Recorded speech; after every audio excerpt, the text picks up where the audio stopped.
Well, a new report shows Tampa has the highest rate of foreclosure filings of any major city. The U.S. foreclosure market report says Tampa's rate was 1 in every 1,373 housing units. A realtor that we spoke with says while the number of filings is up, the number of actual foreclosures is holding steady.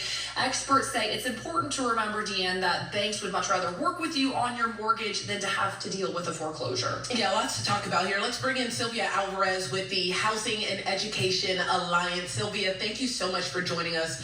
When we hear that Tampa's high foreclosure filing rate is substantial and is this large, what does that actually mean for the average homeowner? Well, we're probably only seeing the very beginning of these foreclosures, because the reality of it is that you're hearing all these job losses that are happening in the news, and that's only going to get worse. So we're just at the beginning stages of this, and it's sad. I was hoping we would never see a foreclosure crisis like the one we just came through, but it seems like Tampa was the epicenter then also.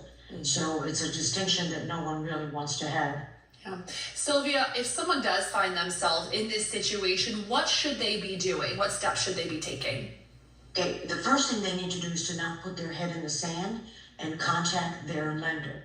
The banks don't want to take the house, believe me, they really don't.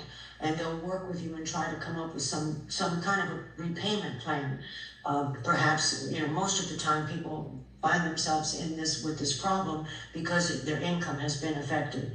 So if you're trying to find another job to make up the difference, they will work with you. And so that's the first thing they need to do. Contact the lender, let them know what they're going through, and seek help.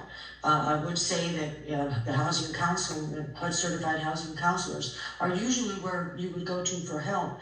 The problem is that all of us have been cut. All of our funding has been cut, and it's going to be difficult to find time and service that we can provide without the funding that we need.